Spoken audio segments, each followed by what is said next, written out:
ہمارا ہمارا ہے القدس، ہمارا ہے ہمارا ہمارا ہے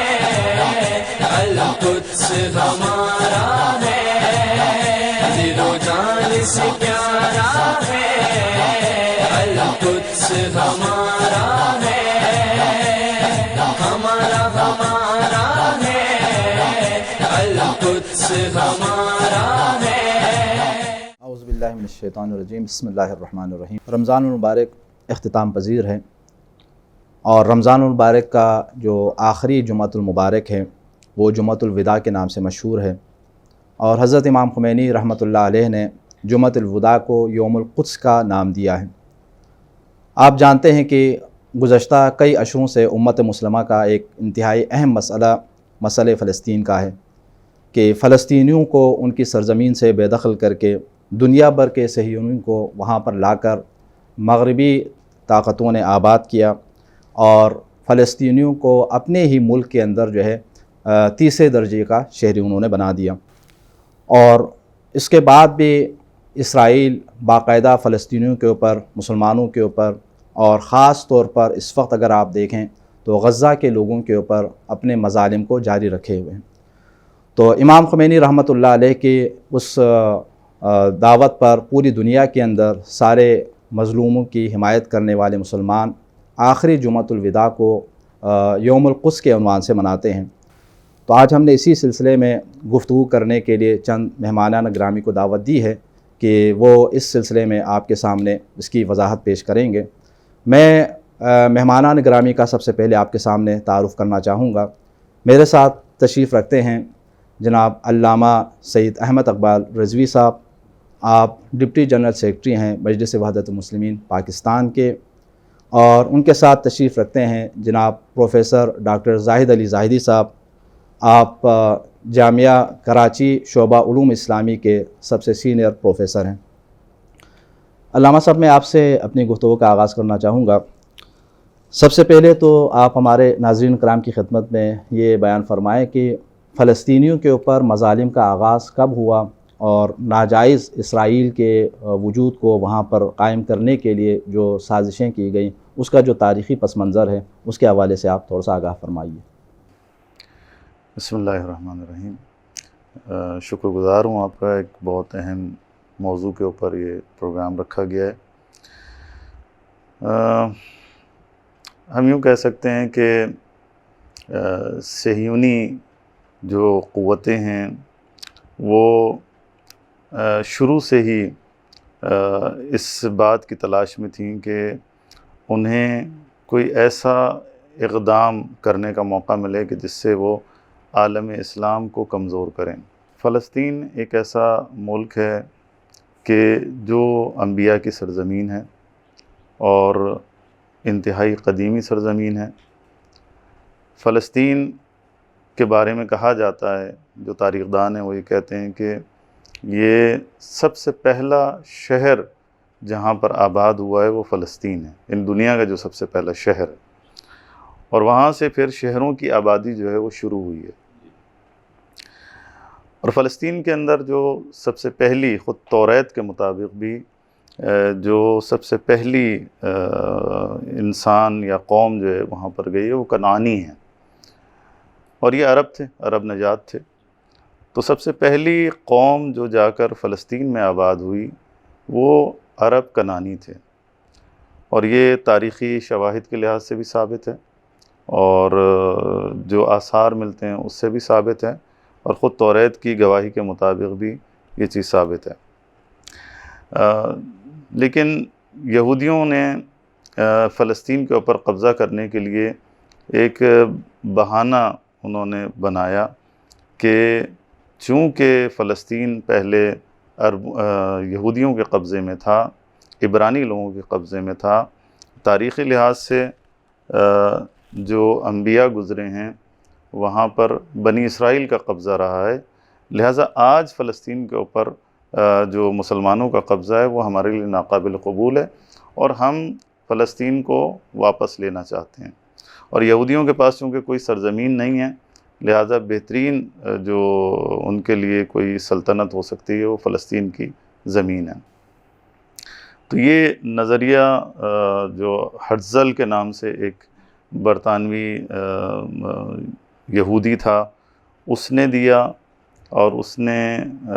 باقاعدہ اسے جو ہے وہ فلسطین یعنی جو یہودی تھے ان کے ساتھ باقاعدہ اس میں انہوں نے اس نظریے کو دیا، اور اس کے بعد پھر یہ نظریہ جو ہے وہ آگے بڑھا۔ دعوت اس نے دینا شروع کی کہ فلسطین کے اندر آباد ہوا جائے۔ ارجنٹائن اور فلسطین یہ دو ممالک جہاں تک میرے علم میں ہے،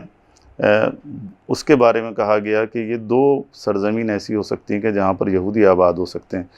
پھر اتفاق ہوا کہ ارجنٹائن نہیں، فلسطین کے اندر ہمیں آباد ہونا چاہیے۔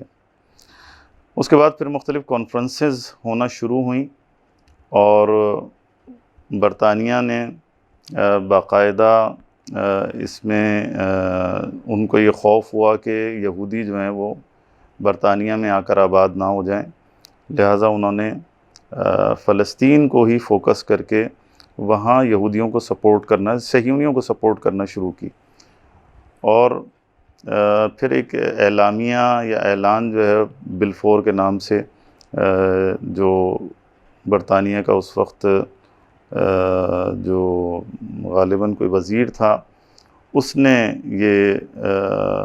اعلان بلفور جو ہے بیانیہ جاری کیا، جس میں انہوں نے یہودیوں کو فل سپورٹ کی، بات کی کہ آپ فلسطین میں اپنی آبادی جو ہے منتقل کریں اور مختلف ممالک سے لوگ یہاں کر آباد ہوں، یہاں ہم آپ کی سلطنت بنانے میں، حکومت بنانے میں آپ کی مدد کریں گے۔ تو اس طرح سے ایک سلسلہ جو ہے وہ یہودیوں کی آباد کاری کا فلسطین میں شروع ہوا۔ شروع میں جب مثلا جو یہودیوں کی صورتحال تھی فلسطین میں، وہ 5% سے زیادہ فلسطین کی اراضی کے اوپر وہ لوگ قابض نہیں تھے، لیکن آہستہ آہستہ جب مختلف ممالک سے یہودی منتقل ہونا شروع ہوئے تو آہستہ آہستہ یہ ان کا قبضہ جو ہے وہ بڑھتا چلا گیا، اور پھر ہم دیکھتے ہیں کہ 1948 میں اسرائیل نامی ایک ناجائز مملکت کو وجود بخشا کیا گیا، اور وہاں سے برطانیہ پھر کوچ کر گیا۔ تو یہ جو کچھ ہوا فلسطین کے اندر، یہ برطانیہ کی تمام تر سازشوں کا نتیجہ ہے، اور صہیونی قوتیں کہ جو اس وقت میں جو چاہتی تھیں ایک مملکت کو حاصل کرنا،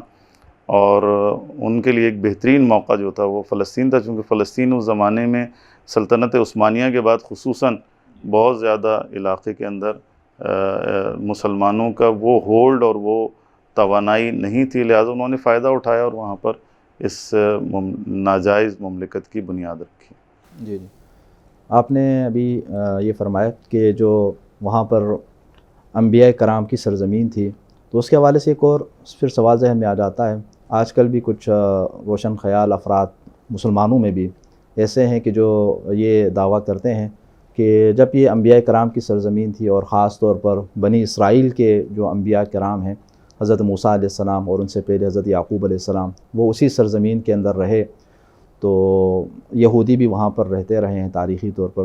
تو تاریخی لحاظ سے ان کا ایک تعلق اس سرزمین سے بنتا ہے۔ تو جب یہودیوں کے لیے پوری دنیا کے اندر کوئی ریاست نہیں ہے، کوئی سرزمین نہیں ہے، تو اپنے تاریخی اس تعلق کی بنیاد پر کیا ان کا یہ حق نہیں بنتا کہ ان کو یہ سرزمین واقعی طور پر دیا جائے؟ تو اس کو پھر ناجائز کیوں کہتے ہیں؟ جیسے میں نے عرض کیا کہ یہودیوں سے پہلے کنانی وہاں پر رہتے تھے، یعنی عرب رہتے تھے وہاں پر، تو پہلا حق تو عربوں کا ہے وہاں پر، اور اگر اس فارمولے کو قبول کر لیا جائے، اس قانون کو اپلائی کیا جائے، تو پھر ہم دیکھیں گے کہ ایران کی تو بہت بڑی سلطنت تھی، بہت سارے ممالک جو اس وقت آزاد ملک ہیں وہ سب ایران کے انڈر میں آتے تھے، ٹھیک ہے، آپ کا پاکستان، افغانستان اور بہت سارے ممالک۔ اسی طرح سے ہسپانیہ کے اوپر مسلمانوں کی حکومت تھی، تو پھر ہمیں کہنا چاہیے کہ بھئی علامہ اقبال نے اس طرف اشارہ کیا ہے۔ تو یہ میں سمجھتا ہوں کہ یہ انتہائی بوکس قسم کا ان کا دلیل ہے اور بہانہ ہے کہ جسے نہ عقل سلیم تسلیم کرتی ہے، نہ اس کی کوئی تاریخی حیثیت ہے۔ ڈاکٹر صاحب آپ کی طرف میں آتا ہوں۔ ابھی علامہ صاحب جیسا کہ اس کا پس منظر جو بیان فرما رہے تھے، تو انہوں نے فرمایا کہ 5% یہودی پہلے اس سرزمین کے اوپر رہتے تھے اور باقی جو ہے پوری دنیا بھر سے وہاں پہ جمع کر کے لائے گئے ہیں۔ تو اب سوال ایک ذہن میں آتا ہے کہ جو دنیا بھر کے صہیونیوں کو یا یہودیوں کو جمع کر کے اسرائیل کے اندر جو آباد کیا گیا، تو اس کے پیچھے جو اہداف اور مقاصد تھے، کیا صرف یہ تھا کہ یہودیوں کے لیے ایک سرزمین مل جائے، ان کے رہائش کے لیے ایک مقام اور جگہ ان کو مل جائے، یا مسلمانوں کے خلاف کوئی خاص سازش جو ہے وہ کار فرما تھی؟ بسم اللہ الرحمن الرحیم، بہت شکریہ۔ لیکن سب سے پہلے تو میں جو پچھلا سوال آپ نے کیا ہے اس حوالے سے ایک چیز کا صرف اضافہ کروں کہ فلسطین کی سرزمین پر یہودیوں کی حکومت 250 سال سے زیادہ نہیں رہی آج تک کی تاریخ میں، یعنی گزشتہ 4000 سال کی تاریخ میں اگر آپ دیکھیں تو یہودیوں کی حکومت اقتدار جو ہے، اور وہ حضرت داؤد علیہ السلام، حضرت سلیمان علیہ السلام، اور اس کے بعد یہ حکومت جو چلی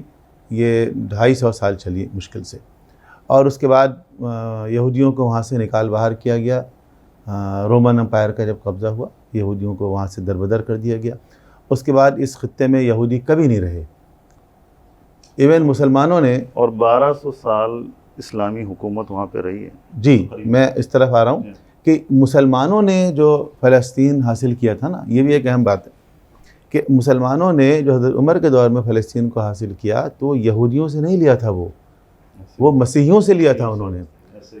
اور اس وقت بھی جو بچے کچے وہاں پر یہودی تھے ان کی حالت بہت بری تھی، یہودیوں نے مسلمانوں کا ساتھ دیا کہ تم ہمارے لیے بہت اچھے ہو، یہ ہم پر بہت ظلم ڈھاتے ہیں۔ تو یہودی تو کبھی اس سرزمین میں رہے ہی نہیں۔ یہ جو کہتے ہیں ہماری ایک پرامسڈ لینڈ ہے،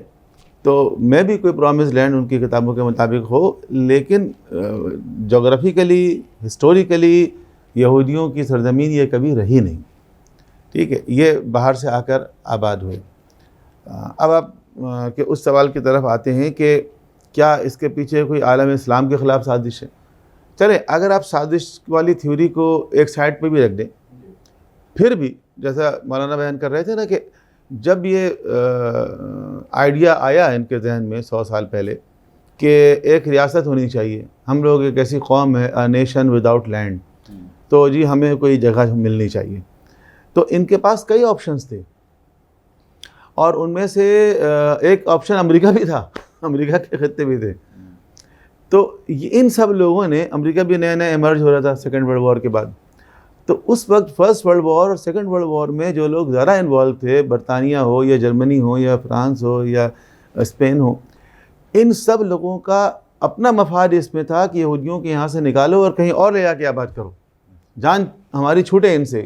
کیونکہ یہ وہ قوم ہے، ایک پرابلمیٹک قوم ہے، جس خطے میں یہ گئے انہوں نے پرابلم کریٹ کیا، ٹھیک ہے، یہ رشیا میں گئے تو انہوں نے وہاں پرابلم کریٹ کیا، جرمنی میں گئے تو وہاں پرابلم، ان کے مذہب میں یہ بات لکھی ہوئی ہے کہ آپ جہاں پہ بھی جائیں گے وہاں ایڈجسٹ نہیں ہوں گے، آپ شو تو آپ اسی طرح کریں گے کہ جیسا دیس ویسا بھیس، لیکن کبھی بھی کسی خطے میں آپ مخلص ہو کے وہاں نہیں رہیں گے اور وہاں ایک سیپریٹسٹ بن کے رہیں گے۔ تو ان کو یہاں لا کے آباد کرنے میں ان ممالک کا اپنا بھی مفاد تھا کہ ان سے ہماری جان چھوٹے اور ان کو ایک جگہ لے جا کر آباد کر دیا جائے۔ اچھا، اس کے لیے جو ایک جسٹیفیکیشن دی جاتی ہے کہ جی ان پر ظلم بہت ہوا، جرمن میں یہ ہوا اور ایسٹرن یورپ میں ہوا اور رشیا میں ہوا، تو دیکھیں اگر کسی قوم کے اوپر کہیں پر ظلم ہوا ہے تو ان کو وہیں آباد کیا جائے گا نا۔ آج ہم کہہ رہے ہیں کشمیریوں پر ظلم ہو رہا ہے، تو ہم یہ کہیں گے نا کشمیریوں کو کشمیر ہی میں حق خود مختاری دی جائے، ٹھیک ہے، یا مثلا اس پہ برما میں جو روہنگیا کے مسلمانوں کو ہو رہا ہے، اب روہنگیا کے مسلمان مظلوم ہیں، ان کو وہیں آباد کیا جائے گا نا جہاں کہ وہ ہیں اور جہاں ان پر ظلم ہو رہا ہے، اس کو آپ بنگلہ دیش میں جا کے آباد کر دیں، تو یہ تو مسئلے کا حل نہیں ہے نا۔ تو اگر ان کے اوپر ظلم ہوا ہے تو اولا ظلم کی داستان بھی کافی ایگزیجریٹڈ ہے، تو ایک الگ بحث ہے، تو جہاں پہ ظلم ہوا ہے وہاں آباد کریں نا، آپ نے مسلمانوں کے سینے پہ لا کے ان کو آباد کر دیا۔ تو اگر ویسے عام ہجرت کر کے دنیا میں قومیں افراد ہجرت کرتے رہتے ہیں، کسی علاقے میں چلے جاتے ہیں، اگر ویسے ہجرت کر کے چلے جائیں کہیں اور رہنا شروع کر دیں تو کوئی فرق نہیں پڑتا ہے اس سے، لیکن وہاں جا کے ایک پلاننگ کے مطابق میجورٹی مسلم پاپولیشن کو مائنورٹی میں تبدیل کرنا، آرٹیفیشلی ان سے زمینیں خریدنا پہلے تو، اور اس کے بعد آخر میں قبضہ کر لینا، تو یہ ایک سسٹمیٹک وے میں ان کو مائنورٹی میں تبدیل کرنا تاکہ وہاں پر یہودیوں کی میجورٹی قائم ہو جائے۔ پھر جنگیں کر کے قبضے کیے انہوں نے، نہیں، ابتدا میں انہوں نے پیسوں سے پہلے خریدا، پیسوں سے خریدا، پھر اس کے جنگیں بعد کر جب کے ایک محلے میں مثلا 20 مکانات ہیں، ٹھیک ہے، 20 میں سے 12 خرید لیے انہوں نے، اب 8 جو بچ گیا ان کو کہہ لیں تم بھی بیچو،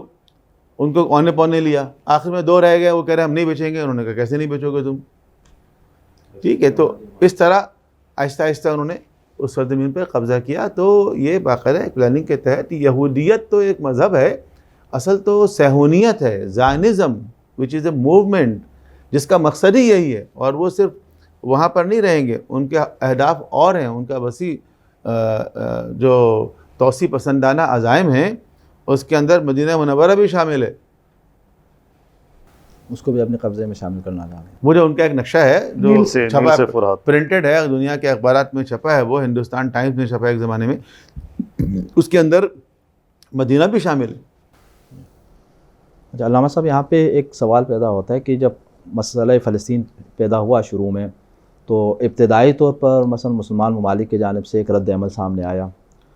پھر اس کے بعد جب وقت گزرتا گیا تو آگے چل کر پھر مسلمان آہستہ آہستہ پیچھے ہٹ گئے، خاموش ہو گئے، اور پھر اسلامی جمہوریہ ایران میں جب امام خمینی کی قیادت میں اسلامی انقلاب کو جب کامیابی ملی، تو اس کے بعد پھر امام خمینی رحمۃ اللہ علیہ نے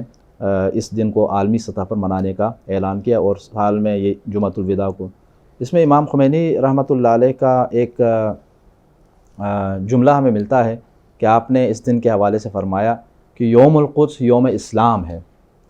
تو اس کی کیا وضاحت ہو سکتی ہے کہ کیسے یوم القدس جو ہے یوم اسلام ہے؟ کیا مسئلہ فلسطین وہیں فلسطین کے لوگوں کا مسئلہ نہیں ہے، اس کا عالم اسلام کے ساتھ کیا تعلق؟ لیکن پہلے تو جیسے میں نے عرض کیا کہ فلسطین کے مسئلے کو فلسطینیوں کی حد تک محدود کرنے کی کوشش کی گئی، پھر اسے عربوں کا مسئلہ بنایا گیا، لیکن 1967 میں جو جنگ ہوئی اس کے بعد عربوں نے جو شکست کھائی، تو وہ عربوں کا نیشنلزم جو ہے وہ سب پانی ہو گیا، اور پھر کیمپ ڈیوڈ معاہدے کے بعد تو سب کچھ ختم ہو گیا نا، تو عرب آہستہ آہستہ سرنڈر کرتے چلے گئے، اور ظاہر ہے کہ صہیونی بھی تو ایسے خاموش تو نہیں بیٹھے ہوئے تھے، پیچھے برطانیہ تھا، امریکہ تھا، صہیونی طاقتیں تھیں، یہ سب مل کے ایک ایک ملک کو فوکس کرتے تھے، جو مؤثر ممالک تھے ان کو فوکس کرتے تھے، انہیں گھٹنے ٹیکنے پر مجبور کرتے تھے، ان کے اوپر مختلف دباؤ ڈالتے تھے، انہیں لالچیں دیتے تھے، اور جس کے نتیجے میں آپ دیکھیں کہ مصر کے بعد پھر اردن، اور اردن کے بعد پھر ابھی جو ہم دیکھ رہے ہیں مثلا بحرین کو ہم دیکھتے ہیں، یا یو اے ای کو دیکھتے ہیں، یا سعودی عرب مثلا ابھی لائن میں لگا ہوا ہے، اور باقی ساری ممالک جو ہیں وہ عرب ممالک جو جھک رہے ہیں، حتیٰ پاکستان جیسے ملک کو انہوں نے اپروچ کیا ہے، اور مسلسل مثلا جیسے شیریں مزاری صاحبہ جو حقوق انسانی کی ہماری وزیر ہیں، انہوں نے کل بھی کسی پروگرام میں انہوں نے کہا ہے کہ پاکستان کے اوپر مسلسل دباؤ جو ہے وہ اس حوالے سے ڈالا جا رہا ہے، تو یہ یعنی تمام اسلامی ممالک کو اپروچ کر رہے ہیں، اور ان کو مختلف لالچ دے کر اور دباؤ ڈال کر انہیں مجبور کر رہے ہیں کہ اسرائیل کے مسئلے سے وہ پیچھے ہٹیں، فلسطینیوں کی حمایت سے وہ پیچھے ہٹیں، اور اسرائیل کو تسلیم کر لیں۔ تو یہ ان کی سازش تو بہرحال جب سے فلسطین بنا ہے تب سے جاری ہے، لیکن حقیقت یہ ہے کہ جو مسلم اقوام ہیں انہوں نے کبھی بھی اسرائیل کو تسلیم نہیں کیا ہے، اور یہ حکمرانوں کی جو مثلا خیانتیں ہیں وہ تو سب کے سامنے ہیں، لیکن مسلم اقوام نے کبھی انہیں تسلیم نہیں کیا۔ امام خمینی رضوان اللہ تعالیٰ علیہ جو واقعی ایک الہی انسان تھا، ایک مرد الہی تھا، جو بہت دور تک دیکھ رہے تھے، وہ اس بات کو دیکھ رہے تھے کہ حکمران عوام سے جدا ہیں، عوام کے احساسات فلسطینیوں کے ساتھ ہیں، لیکن حکمران اپنے مفادات کے تحت اپنی سلطنت کو بچانے کے لیے، اپنی حکومت کو بچانے کے لیے وہ اسلام کا بھی سودا کر رہے ہیں، اپنے اسلامی ممالک کا بھی سودا کر رہے ہیں۔ لہذا امام خمینی رضوان اللہ تعالیٰ علیہ نے ایک طرف مثلا جو ہمارے مسلمان اقوام کے احساسات ہیں ان کو مد نظر رکھا، اور اس سے بڑھ کر خود اسلامی فریضے کو مد نظر رکھا کہ جو قبلہ اول ہے فلسطین، جو مسلمانوں کی سرزمین ہے، ہر مسلمان کے اوپر یہ فریضہ عائد ہوتا ہے کہ وہ فلسطینیوں کی حمایت کے لیے آواز بلند کریں۔ لہذا امام خمینی رضوان اللہ تعالیٰ علیہ نے، آپ دیکھیں 79 میں انقلاب آتا ہے، 79 میں ہی انہوں نے یوم القدس کا اعلان کیا کہ میں تمام امت اسلامیہ سے یہ اپیل کرتا ہوں کہ جمعۃ الوداع، ماہ مبارک رمضان کا جمعۃ الوداع جو ہے اسے یوم القدس کے عنوان سے منایا جائے، جس میں ہم فلسطین کی حمایت کریں اور اسرائیل کے خلاف صدائے احتجاج بلند کریں۔ اور میں سمجھتا ہوں کہ یہ ایک ایسا مسئلہ ہے، یعنی یوم القدس کا ایک ایسا اعلان ہے، اتنا اسٹریٹجک اعلان ہے کہ جس نے اسرائیل کو ہمیشہ ہمیشہ کے لیے اسے زیر کر دیا ہے، فلسطین کے مسئلے کو ہمیشہ روشن رکھا ہے۔ ہر سال آپ دیکھیں یوم القدس جو منایا جاتا ہے پہلے سے زیادہ پرشکوہ ہوتا ہے۔ ابھی کووڈ کے مسئلے میں آپ دیکھ لیجئے پوری دنیا اس وقت کورونا کا شکار ہے، لیکن اس کے باوجود لوگوں میں اس وقت جوش ہے، ولولہ ہے، اور آپ دیکھیں گے کل انشاءاللہ جو یوم القدس ہوگا پوری دنیا کے اندر انتہائی پرشکوہ ہوگا۔ تو یہ میں سمجھتا ہوں امام خمینی کا ایک بڑا الہامی فیصلہ تھا، الہامی حکم تھا، اور جس نے قضیہ فلسطین کو ہمیشہ کے لیے زندہ کر دیا، اور تمام تر سازشیں کہ جو فلسطین کے خلاف اور فلسطینیوں کے خلاف ہو رہی تھیں وہ الحمدللہ اس اعلان کی وجہ سے وہ ناکام ہوتی ہوئی نظر آتی ہیں۔ اب یہاں سے ایک اور سوال پھر ذہن میں آتا ہے ڈاکٹر صاحب، میں آپ کی طرف آ جاؤں، وہ یہ ہے کہ جب امام خمینی رحمۃ اللہ علیہ نے یوم القدس منانے کا اعلان کیا تو وہاں پر اسلامی حکومت قائم ہو چکی تھی، اور آپ ایک اسلامی حکومت کے سربراہ کے طور پر باقاعدہ آپ نے اس کا اعلان کیا، اور اس کے بعد سے اب تک مسلسل جو ہے سرکاری طور پر یہ دن منایا جا رہا ہے۔ لیکن تقریباً اس زمین کے اوپر جو ہے 57 اسلامی ممالک ہیں، باقی جتنے 57 اسلامی ممالک ہیں کہیں پر بھی سرکاری سطح پر جو ہے یہ یوم القدس منانے کا کوئی اہتمام نہیں کیا جاتا، اور مسئلہ فلسطین کو اس آب و تاب کے ساتھ اجاگر کرنے کا اہتمام نہیں کیا جاتا کہ فلسطینیوں کی حمایت کی جائے اور اسرائیل کی مخالفت کی جائے۔ تو جب سارے اسلامی ممالک خاموش ہیں اور صرف ایران مثلا اس کے اوپر آواز بلند کریں، یا مختلف ممالک کے اندر مختلف تنظیمیں اور مختلف لوگ اور گروپس جو ہیں وہ اگر ان کی حمایت کریں، تو پھر بات کہاں تک پہنچے گی؟ کیسے اس سے اسرائیل کو نقصان پہنچے گا یا فلسطینیوں کو کوئی فائدہ پہنچے گا جب ساری اسلامی حکومتیں جو ہیں، اسلامی ممالک کے جو سربراہان مملکت ہے وہ جب خاموش ہوں؟ تو نہیں، میرے خیال میں ایسا نہیں ہے۔ پہلی بات تو یہ ہے کہ امام خمینی کا کارنامہ یہ ہے کہ انہوں نے اس کو عوامی سطح پر پھیلا دیا، اور پوری دنیا میں، اور صرف مسلمان ممالک ہی نہیں، ایون یورپ میں، امریکہ میں، آسٹریلیا میں، نیوزی لینڈ میں، کینیڈا میں، ہر جگہ یوم القدس کے مظاہرے ہوتے ہیں اور عوامی سطح پر ہوتے ہیں، اور نہ صرف مسلمان بلکہ نان مسلم بھی اس میں شریک ہوتے ہیں، کیونکہ فلسطین کا مسئلہ جو ہے وہ انسانی المیہ میں سے ایک ہے دنیا کے، تو اس لیے جو نان مسلمز ہیں وہ بھی اس میں شریک ہوتے ہیں۔ جہاں تک مسلمان ملکوں کا تعلق ہے تو یہ انالیسس کرنا بھی میرے خیال میں ٹھیک نہیں ہے کہ اگر یوم القدس فرض کریں کہ مسلمان ممالک نہیں مناتے ہیں تو اس کا مطلب یہ نہیں کہ وہ سارے ممالک فلسطین کے ساتھ نہیں ہیں۔ دل سے تو ہم کسی کو جھانک کے نہیں دیکھ سکتے لیکن ظاہراً جو ہے تمام مسلمان ملک جو ہیں وہ فلسطینیوں کی حمایت کرتے ہیں، اور ایک فلسطین کا دن جو ہے وہ یونائٹڈ نیشن نے بھی مقرر کیا ہوا ہے، اور اس دن جو ہے وہ جتنے مسلمان ممالک ہیں ان کے بیانات بعض اوقات آ جاتے ہیں، بعض اوقات فورن منسٹرز کی کانفرنس ہو جاتی ہے، مختلف ایکٹیویٹیز ان کی ہوتی ہے، تو کوئی مسلمان ملک جو ہے وہ کھل کے یہ نہیں کہتا کہ ہم فلسطین کے ساتھ نہیں ہیں۔ ہاں، وہ امریکن ایجنڈا کی بات کر لے گا کہ سائیڈ بائی سائیڈ 2 اسٹیٹ کا کانسیپٹ وغیرہ وغیرہ، اس طرح کی باتیں ضرور کرے گا، لیکن کوئی مسلمان ملک ایسا نہیں ہے جو یہ سمجھتا ہو کہ فلسطینیوں کا فلسطین پر حق نہیں ہے، اور اسرائیل کا قبضہ جو ہے وہ صحیح ہے۔ تو اسرائیل کو جن ممالک نے تسلیم کیا ہے تو انہوں نے بھی بہت ذلت کا سودا کیا ہے، لیکن انہوں نے بھی کچھ مفاد دیکھ کر کیا ہے۔ مثال کے طور پر اگر کیمپ ڈیوڈ معاہدے کو دیکھیں تو مصر نے جو ان کی زمین تھی صحرائے سینا کا جو حصہ تھا وہ انہوں نے اس ایگریمنٹ کے بعد واپس لیا ہے۔ اب تک اسرائیل کے قبضے میں جارڈن کی زمین ہے، لبنان کی زمین ہے، آپ کی سیریا کی زمین ہے، ایجپٹ کا بھی ایک حصہ ہے. تو ان ملکوں کی زمینیں باقاعدہ یہ جو 1967 کی جو وار تھی جس کو 6 روزہ جنگ کہتے ہیں، میں تو سمجھتا ہوں وہ 6 روزہ جنگ میں جو شکست ہوئی نا یہ ان ملکوں کو، یہ بھی ایک پری پلان تھا تاکہ اسرائیل کو ناقابل تسخیر کے بنا کر پیش کیا جائے اور اس کے بعد کسی کے اندر جرأت نہ ہو کہ اسرائیل کے مقابلے پر آئے. ورنہ ایسا نہیں ہے، یہ جو 4 ممالک تھے یہ نسبتاً اتنے برے بھی نہیں تھے، اور اسرائیل آئی ڈونٹ تھنک کہ اس وقت اتنا طاقتور تھا. آج تو اسرائیل کئی گنا زیادہ طاقتور ہے، اور آج جو ہے وہ حزب اللہ نے اس کو ناکے چنے چبوا دیے. 33 روزہ جنگ میں وہ کچھ نہیں کر سکا. تو وہ بھی ایک لگتا ہے ایسا ہی ہے کہ ایک منصوبے کا حصہ تھا تاکہ یہ ظاہر ہو سکے کہ اسرائیل جو ہے وہ ناقابل شکست ہے، ناقابل تسخیر ہے، اور کوئی جرأت نہ کر سکے دوبارہ کرنے کی. تو بات یہ ہے کہ عالم اسلام میں فلسطینیوں کے لیے ہمدردی پائی جاتی ہے، عوامی سطح پر تو بالکل پائی جاتی ہے. حکمرانوں کا جہاں تک تعلق ہے تو حکمران بھی اظہار ہمدردی کرتے رہتے ہیں. البتہ یہ ہے کہ امام خمینی نے جو ایک سودا ہو رہا تھا فلسطین کا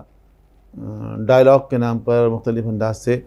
تو اس پلاننگ کو انہوں نے ختم کر دیا، اور اب جو ہے وہ اتنی آسانی کے ساتھ کوئی فلسطین کا سودا نہیں کر سکتا. علامہ صاحب، آپ نے اپنی گفتگو میں ابھی اشارہ فرمایا تھا کہ آہستہ آہستہ مثلا مختلف ممالک جو ہیں وہ اسرائیل کے ساتھ تعلقات قائم کر رہے ہیں. تو یہاں بھی ایک سوال پھر پیدا ہوتا ہے کہ اسرائیل کی مشکلات تو پھر ختم ہوتی چلی جا رہی ہیں، کیونکہ اسرائیل کو زیادہ تر جن چیلنجز کا جو سامنا ہے وہ مسلمان ممالک کی جانب سے تھا. اب مسلمان ممالک میں سے کئی ممالک تو پہلے ہی تسلیم کر چکے تھے، لیکن ابھی حالیہ گزشتہ سال اور ان سالوں میں جو پیش رفت ان کو حاصل ہوئی ہے سیاسی طور پر کامیابی، کہ متحدہ عرب امارات نے تو باقاعدہ رسمی طور پر اعلان بھی کر دیا، تعلقات بھی قائم ہو گئے ان کے، اور بحرین کے بھی مذاکرات چل رہے ہیں. سعودی عرب کے حوالے سے بھی خبریں آ رہی ہیں کہ ان کے بھی خفیہ مذاکرات ان کے ساتھ جاری ہیں. تو اسرائیل کی تو مشکلات کم ہوتی جا رہی ہیں. تو پھر اسرائیل کے حوالے سے ابھی رہبر معظم کا ایک جملہ بھی کافی مشہور ہے کہ انہوں نے چند سال پہلے یہ فرمایا تھا کہ 25 سال کے بعد اسرائیل کا وجود نہیں ہوگا، جبکہ ہم یہ دیکھ رہے ہیں کہ سارے عرب ممالک ایک ایک کر کے اسرائیل کو تسلیم کرتے جا رہے ہیں، یا کم از کم اس کے ساتھ تعلقات بناتے جا رہے ہیں. تو کیسے پھر اسرائیل کو کوئی خطرہ ہوگا یا اس کے لیے مشکلات میں اضافہ ہوگا، جبکہ ہم دیکھ رہے ہیں کہ مشکلات میں ظاہری طور پر کمی آ رہی ہے؟ میرا خیال ہے اسرائیل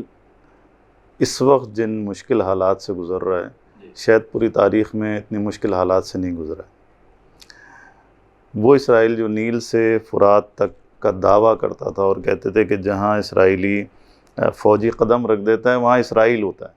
یعنی جہاں جہاں ہماری فوجیں قدم رکھ دیں گی وہ اسرائیل کا حصہ بن جائے گا. آج وہی اسرائیل اپنے گرد دیواریں کھڑی کر رہا ہے، موٹی موٹی دیواریں انہوں نے کھڑی کی ہیں. اور وہ اسرائیل جو اپنے آپ کو انتہائی سیف سمجھتا تھا، اور مثلا 1967 کی جنگ کے بعد سے اسرائیل کے لیے یہ مقولہ مشہور تھا کہ جیش الذی لا یقہر، یعنی اسرائیل کی ایک ایسی فوج ہے کہ جسے دنیا کی کوئی طاقت شکست نہیں دے سکتی. آج ہم دیکھتے ہیں کہ مثلا خود حماس کی اگر ہم مثال لیں، اور وہاں پہ جو دیگر فلسطینی ہمارے مبارزاتی گروہ ہیں، خود غزہ کے اندر اس وقت ان کی اتنی طاقت ہے کہ وہ جہاں چاہیں اسرائیل کو جب چاہیں ہٹ کر سکتے ہیں. اس وقت الحمدللہ وہ فلسطینی جو مزاحمتی گروہ ہیں بہت زیادہ پاورفل ہیں، اور وہ آپ سمجھیں قلب اسرائیل کے اندر بیٹھے ہیں. اور پھر حزب اللہ مثلا جو بالکل بارڈر کے اوپر ہے، آپ دیکھیں حزب اللہ نے تو مثلا ثابت کیا ہے کہ وہ مسلسل یعنی 1982 سے اگر آپ لگائیں اور یہ 2021 ہے، مسلسل حزب اللہ ان کو شکست دیتی چلی آئی. یعنی امریکہ کی سپورٹ اسرائیل کو حاصل ہے، برطانیہ کی سپورٹ حاصل ہے، تمام یورپی ممالک اسے سپورٹ کرتے ہیں. حتیٰ 33 روزہ جو جنگ ہوئی تھی 2005 میں تھی، 2006 میں تھی، تو اس میں بھی آپ دیکھیں حتیٰ بعض افسوس کے ساتھ نام نہاد عرب ممالک نے حزب اللہ کی مذمت کی اور اسرائیل کو سپورٹ کیا. یعنی یورپی ممالک بھی ان کے ساتھ کھڑے ہوئے تھے، عرب ممالک بھی ان کے ساتھ کھڑے ہوئے تھے، لیکن حزب اللہ نے 33 روزہ جنگ کے اندر اسرائیل کو گھٹنے ٹیکنے پر مجبور کیا. لہٰذا اس وقت حزب اللہ ایک ایسی حقیقت ہے کہ جس کا انکار اسرائیل بھی نہیں کر سکتا. حزب اللہ ان کے بارڈر پر بیٹھی ہوئی، حزب اللہ کے اندر اتنی پاور ہے، اتنی ان کے پاس ٹیکنالوجی ہے اور اتنی ان کے پاس تیاری ہے کہ وہ جب چاہیں جہاں چاہیں اسرائیل کو ہٹ کر سکتے ہیں. ان کے پاس میزائل ٹیکنالوجی موجود ہے، ان کے پاس راکٹس موجود ہیں، ان کے دیگر عسکری جو ڈرونز ان کے پاس موجود ہیں. ٹھیک ہے، تو یہ اسرائیل کے لیے بہت بڑا تھریٹ ہے، خود حماس اور خود حزب اللہ. اور خصوصاً ابھی یہ جو سیریا کی جنگ ہوئی اور اس میں ظاہر ہے کہ داعش کو شکست ہوئی ہے، داعش کے پیچھے ظاہر ہے یہی ساری صہیونزم ان کے اس کے پیچھے تھی اور امریکہ پیچھے تھا، سارے یورپی ممالک اس کے پیچھے تھے. تو وہاں پہ شکست کے بعد تو وہ ایران کے جو بہت کوسوں دور تھا اور مثلاً اس طرح سے فزیکلی بہت ساری چیزیں سوریا کے اندر موجود نہیں تھیں، تو ابھی تو ایران آپ سمجھیں سیریا کے اندر بیٹھا ہوا ہے. اور جولان کی پہاڑیاں جو ہیں وہ بھی آپ سمجھیں مثلاً وہ جس سے خوف کھاتا تھا، سب سے بڑا دشمن ایران تھا، وہ ایران تو بالکل بارڈر پہ آگے بیٹھ گیا.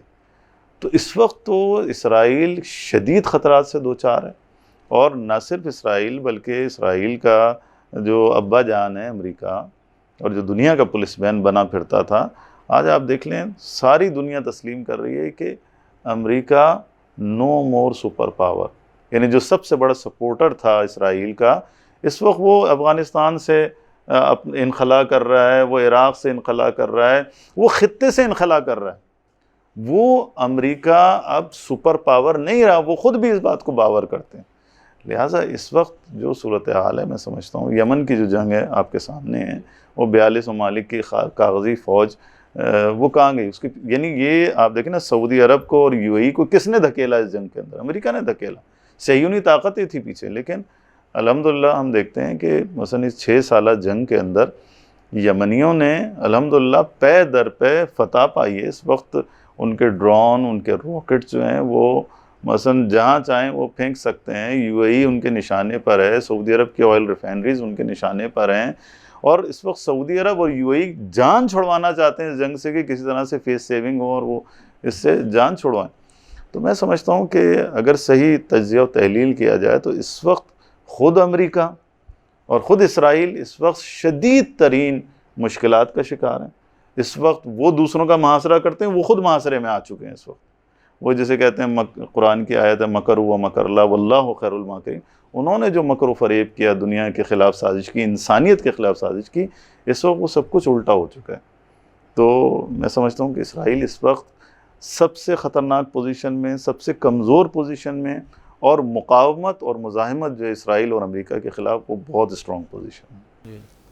ڈاکٹر صاحب، یہ پاکستانی میڈیا کے اندر کبھی کبھی کچھ خبریں گردش کرتی رہتی ہیں کہ پاکستان کے بعض حکمران، چاہے سابق حکمران ہو یا موجودہ حکومت کے اندر، کہ وہ خفیہ طور پر اسرائیلی حکام کے ساتھ ملاقاتیں کرتے رہے ہیں اور اسرائیل کے ساتھ تعلقات بحال کرنے کے حوالے سے گفت و شنید کرتے رہے ہیں.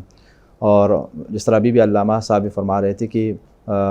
حال ہی میں ایک وزیر کی جانب سے بھی اس قسم کا ایک بیان آیا کہ عالمی دباؤ بھی ہے پاکستان کے اوپر کہ اسرائیل کے ساتھ تعلقات قائم کر لیں.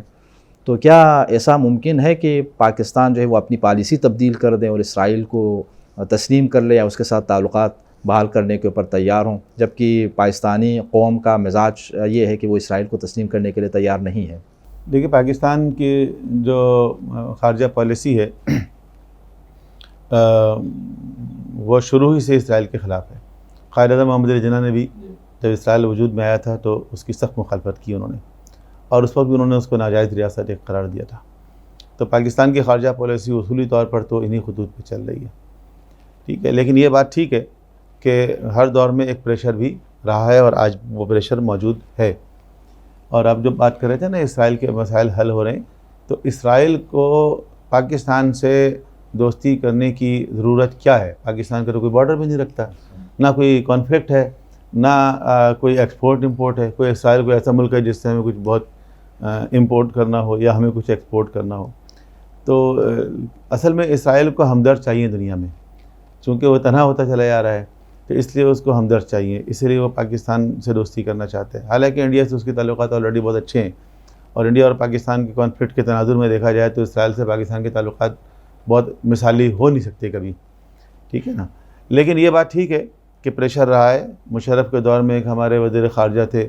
کہ جنہوں نے کہا کہ اتفاق سے ہوٹل میں ان کا اسرائیل کا وزیر خارجہ کا کمرہ برابر میں تھا, یہ بالکنی میں کھڑے تھے, شاید چائے پی رہے تھے, پتہ نہیں جائزہ لے رہے تھے, تو اتفاق سے وہ بھی نکل آیا, ایسی ہلو ہائے ہو گئی فلاں. تو ایسا نہیں ہوتا, یہ ڈپلومیٹک ریلیشن شپ بہت پریسائزڈ ہوتی ہے, کیلکولیٹڈ ہوتی ہے, ٹھیک ہے. اس میں تو اگر آمنے سامنے ملاقات بھی ہوتی ہے تو پہلے سے طے ہوتا ہے کہ کون کو ہاتھ آپ کو بڑھانا ہے یا ان کو بڑھانا ہے, پاؤں کیسے رکھیں گے آپ, گلے ملیں گے یا نہیں ملیں گے, یہ ساری چیزیں پہلے سے تحریری صورت میں ہوتی ہیں. تو یہ سب چیزیں یہ اصل میں ٹریلر دکھایا جاتا ہے تاکہ اس کے پیچھے پھر عوام کا رد عمل کیسا آتا ہے نا, پھر اگلے اسٹیپ میں ہم جانے کی کوشش کریں گے. لیکن الحمدللہ پاکستانی قوم نے ہمیشہ سخت رد عمل کا مظاہرہ کیا اس قسم کی تمام چیزوں میں. تو اس لیے حکمرانوں میں مختلف دور میں جو حکمران آتے ہیں تو ان کے درمیان کچھ ایسے عناصر ہوتے ہیں جو چیمپئن بننے کی کوشش کرتے ہیں, اور اس سے ان کو کچھ فائدہ حاصل ہوگا یقیناً اگر وہ اس میں کامیاب ہوں گے تو. لیکن پاکستانی قوم نے ان کو کامیاب ہونے نہیں دیا ہے اب تک. تو ریکارڈ ایسا ہی رہا ہے اور انشاءاللہ ایسے ہی رہے گا. پاکستان کی جو عوام ہے, پاکستانی قوم جو ہے وہ ایک غیرت مند قوم ہے, اسلام پسند قوم ہے جی. اور پاکستان کی قوم جو ہے وہ خاص طور پر اپنے مقدسات کے حوالے سے بہت حساس ہے. آپ دیکھیں نا دنیا میں کہیں توہین رسالت کا مسئلہ ہو جائے, توہین قرآن کا مسئلہ ہو جائے, تو یہ بھی القدس کا مسئلہ جو ہے, یعنی یہ قبلہ اول کا مسئلہ ہے صرف فلسطین کے علاوہ. اس کو آپ ایک اس طرح بھی دیکھیں نا, مسلمانوں کا جو تیسرا موسٹ سیکریٹ پلیس ہے خانہ کعبہ اور مسجد نبی کے بعد جو ہے وہ القدس شریف, جس کا قرآن کریم میں تذکرہ ہے, پیغمبر کے معراج سے اس کا تعلق ہے. سبحان الذی اسری بعبدہ لیلا من المسجد الحرام الی المسجد الاقصی, تو قرآن میں اس کا تذکرہ ہے. تو ایک حساسیت ہے اور ایک جذباتی وابستگی ہے ہماری اس سرزمین سے, انبیاء علیہ السلام کی سرزمین ہے وہ. تو اس طرح اتنا آسان نہیں ہے کہ پاکستانی قوم کو خاموشی سے کوئی آ کے انجیکشن لگا کر چلا جائے.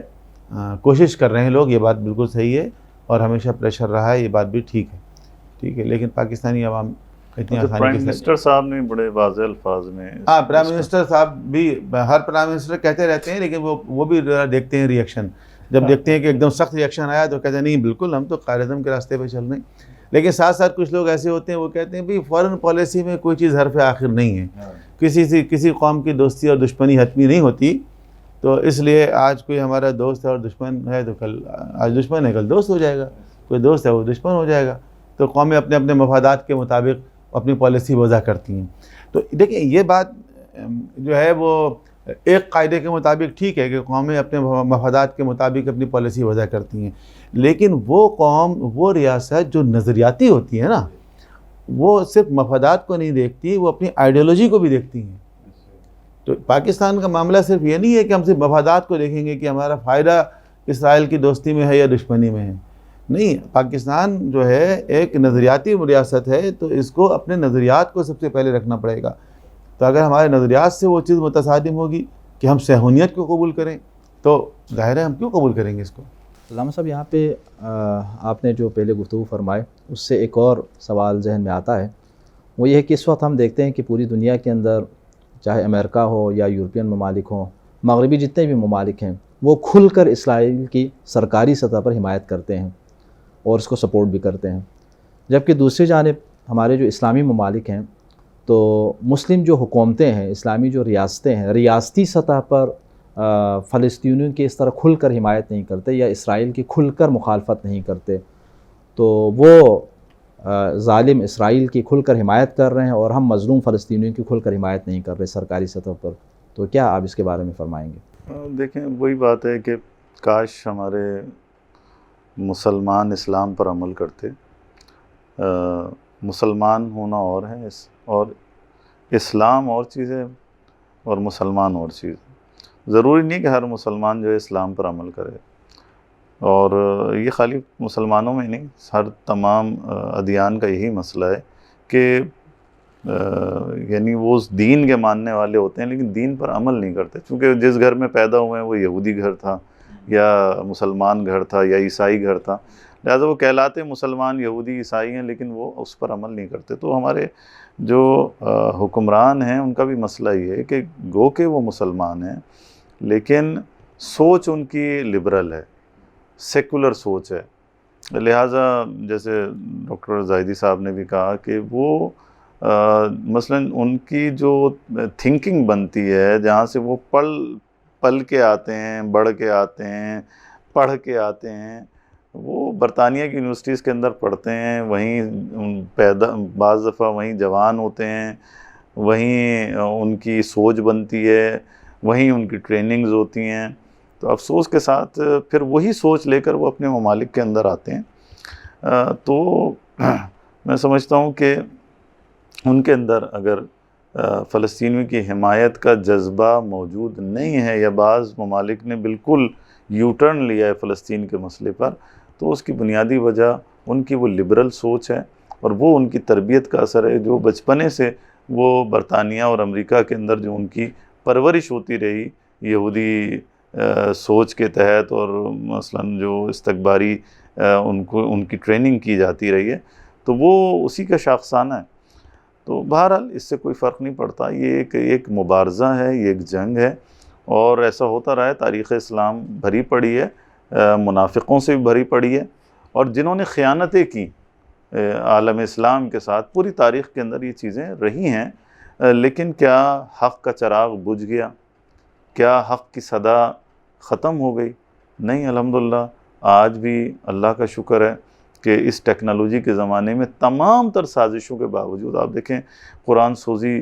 کی گئی، قرآن کے خلاف اتنا کچھ مثلاً آرٹیکلز لکھے جاتے ہیں، رسالت امام صلی اللہ علیہ وآلہ وسلم جیسے ایک خوبصورت اور کریم انسان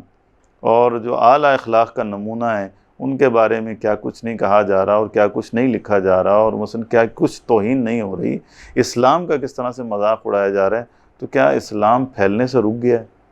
کیا رسول اللہ صلی اللہ علیہ وآلہ وسلم کی تعلیمات پھیلنے سے رک گئی ہیں؟ کیا قرآن کی تعلیمات پھیلنے سے رک گئی ہیں؟ نہیں، لوگوں کی کنورژن جو ہے وہ جاری ہے پوری دنیا کے اندر۔ یورپ اس وقت مثلا برطانیہ پریشان ہے، امریکہ پریشان ہے، یورپ کے مختلف ممالک پریشان ہیں کہ لوگوں کا اسلام کی طرف جھکاؤ بڑھتا چلا جا رہا ہے۔ جتنی یہ سازشیں کر رہے ہیں کم وقت اسلام کے خلاف، اور داعش کو ایک چہرے کے طور پر انہوں نے پیش کیا کہ یہ ایک برا چہرہ جو ہے وہ اسلام کا ہے، لیکن آپ دیکھیں اس کے باوجود جو ہے وہ اسلام رک نہیں رہا، بڑھ رہا ہے۔ تو حق کا چراغ کبھی بجھتا نہیں۔ لہٰذا میں سمجھتا ہوں کہ انشاءاللہ قضیہ فلسطین، جیسے رہبر معظم نے کہا ہے کہ انشاءاللہ 25 سالوں کے بعد ہم اسرائیل نامی کوئی چیز نہیں دیکھیں گے۔ میں امید کرتا ہوں کہ انشاءاللہ لوگوں میں فلسطین کے حوالے سے مزید شعور بڑھے گا، اور اسرائیل کے خلاف احساسات جو ہیں وہ بڑھیں گے، اور انشاءاللہ وہ ممالک جو مسلسل پینگیں بڑھا رہے ہیں اسرائیل کے ساتھ، وہ اپنی ان سازشوں میں اور نادانی میں انشاءاللہ ناکام ہوں گے۔ ڈاکٹر صاحب یہاں پہ ایک سوال آپ کی خدمت میں وہ یہ کہ اسرائیل کے اندر تقریباً جو ان کی پارلیمنٹ ہے اس میں مسلمان بھی شامل ہوتے ہیں، مسلمان کچھ ممبران ہیں وہ بھی ہیں، تو وہاں کے الیکشن میں باقاعدہ وہ حصہ لیتے ہیں، اور اس اسرائیلی نیشنلٹی وہ بھی رکھتے ہیں، اور الیکشن میں حصہ لے کر جیت بھی جاتے ہیں، مسلمانوں اور یہودیوں کے ووٹ لے کر اسرائیل کے اندر آ جاتے ہیں۔ تو جب انہیں کوئی پریشانی نہیں ہے، جب وہ وہاں کے سیاسی ان کے اندر ایکٹیویٹیز کے اندر حصہ لیتے ہیں، اور دوسری طرف خود فلسطین میں بھی جو تنظیمیں ہیں، مختلف جو گروپس ہیں، ان کے بھی آپس میں کوئی اتفاق نہیں ہے، الفت والوں کا کوئی اور نظریہ ہے، حماس اور باقی جو مزاحمتی تحریکیں ہیں ان کے کچھ اور نظریات ہیں، تو ان سب کے ہوتے ہوئے پھر ہزاروں میل دور باقی مسلمانوں کو پریشان ہونے کی کیا ضرورت ہے؟ وہاں کے رہنے والے جب اس کے حوالے سے کوئی اقدام انجام دینے کے لیے تیار نہیں، آپس میں اتحاد کے ساتھ کوئی مشترکہ موقف سامنے لانے کے لیے تیار نہ ہو تو؟ دیکھیں بات یہ ہے کہ دنیا میں کوئی ایسی قوم نہیں ہے کہ جس میں اتنا اتحاد ہو کہ کوئی دو رائے نہ ہو، تو فلسطینیوں میں بھی ایسا ہی ہے، اور وہاں تو خاص طور پر کیا گیا ہے۔ آپ دیکھیں نا کہ الیکشن میں حماس جیت کر آئی تھی، ٹھیک ہے، اس کو پارلیمنٹ توڑ کے اور اس کے وزیر اعظم کو گھر بھیج کے اور دوبارہ الیکشنز کروا کے، اور یہ محمود عباس اور ان کی پوری پارٹی آئی۔ تو کیوں؟ اس لیے کہ وہ مزاحمت پر یقین رکھتے تھے، ٹھیک ہے۔ اب ایک دوسرے گروپ کو ان کے مقابلے میں کھڑا کیا گیا جو مذاکرات کی بات کرتے ہیں، ٹھیک ہے، ان کو صدر بنا دیا گیا، سو کالڈ صدر، جن کے پاس ایک میئر کے برابر اختیار بھی نہیں ہے، ہیں وہ صدر ویسے۔ تو اس طرح تقسیم بندی کی گئی فلسطینیوں کے اندر۔ کچھ فلسطینی ایسے ہیں جو اس خطے کے اندر رہتے ہیں، اب بھی رہ رہے ہیں، کہ جہاں پر یہودیوں کی اکثریت ہے، تو انہی میں سے کچھ لوگ الیکشن میں بھی آ جاتے ہیں۔ ان کو سمبولیکلی دکھانا ہوتا ہے کہ دیکھیں ہمارے پارلیمنٹ میں مسلمان بھی موجود ہیں۔ بات یہ ہے کہ اس پورے خطے میں اس وقت بھی جو ریشو ہے مسلمانوں کا، کیا اس کے مطابق اسرائیل کے پارلیمنٹ میں ان کی نمائندگی ہے؟ اتنی تو نہیں ہے۔ ایسے ہی ہے جیسے بعض ملکوں کے اندر آپ اقلیتوں کو چند نشست دے دیتے ہیں، تو وہ تو بھئی ان کی اپنی سرزمین ہے نا، وہ تو سن آف دا سوائل ہیں، اور آپ امیگرینٹس ہیں۔ ایون اب بھی جو صدر بنتا ہے نا اسرائیل کا، وہ امیگرینٹ ہوتا ہے، تو آپ امیگرینٹس ہیں، and they are son of the soil. تو وہ جو ہے وہ ایک جیل خانے میں بند ہے۔ غزہ جو ہے وہ سمجھ لیں ایک جیل خانہ ہے، بہت بڑی جیل ہے جو ہر طرف سے بند ہے، ٹھیک ہے۔ پانی چاہیے تو وہ ان کے علاقے سے جائے گا، بجلی چاہیے تو وہاں سے جائے گی، میڈیسن چاہیے تو وہاں سے جائے گی، بچے پڑھنے کے لیے وہاں جائیں گے، جب چاہتے ہیں وہ بلاک کر دیتے ہیں، اور وہاں پر جو ہے وہ بنیادی جو ضروریات کی چیزیں ہیں وہ ختم ہو جاتی ہیں، ایمبولینس وہاں سے جائے گی۔ تو وہ تو ایک اپنے وہ جو اصل میں انقلابی گروہ ہے، وہ جو مزاحمت پر یقین رکھنے والے لوگ ہیں، ان کو آپ نے جیل خانے میں اس طرح بند کر دیا ہے، اور اس کے بعد جو ہے وہ چند ایسے نام نہاد لوگوں کو آپ نے پارلیمنٹ کے اندر بٹھا لیا ہے۔ تو یہ دنیا بھی جانتی ہے کہ اصل میں ایسا نہیں ہے کہ وہ نمائندے ہیں فلسطینیوں کے نمائندے کون ہیں، یہ پتہ ہے، اور وہی اصل میں کامیاب ہوں گے انشاءاللہ۔ بہت شکریہ آپ مہمانان گرامی کا، علامہ احمد اقبال رضوی صاحب، آپ کا بھی بہت شکریہ، پروفیسر ڈاکٹر زاہد علی زاہدی صاحب، آپ کا بھی بہت شکریہ۔ ناظرین کرام، ہم نے مسئلہ فلسطین کے حوالے سے اور اس کے مختلف پہلوؤں کے حوالے سے آپ کے سامنے گفتگو پیش کی، اور امام خمینی رحمۃ اللہ علیہ نے جمعۃ الوداع کو یوم القدس جو قرار دیا ہے، تو پوری دنیا کے اندر کل مسلمان انشاءاللہ فلسطینیوں کے ساتھ اظہار یکجہتی کے لیے نکلیں گے، اور موجودہ صورتحال میں کہ جب کووڈ کی وجہ سے ایک مختلف علاقوں کے اندر لاک ڈاؤن بھی ہے، تو مسلمان فلسطینیوں سے اظہار یکجہتی کے دوسرے ذرائع بھی اختیار کریں گے، سوشل میڈیا کے ذریعے اور میڈیا کے ذریعے وہ اپنے پیغام کو مظلوم کی حمایت میں اور ظالم کی مخالفت میں لوگوں تک پہنچانے کی کوشش کریں گے۔ ہم یہی اللہ تعالیٰ سے دعا کرتے ہیں کہ اللہ تعالیٰ انشاءاللہ فلسطینیوں کو آزادی عطا فرمائے اور ظالم صہیونی ریاست کو ان کو نابود کر لیں۔ اسی کے ساتھ ہم آپ سے اجازت چاہتے ہیں۔ والسلام علیکم ورحمۃ اللہ۔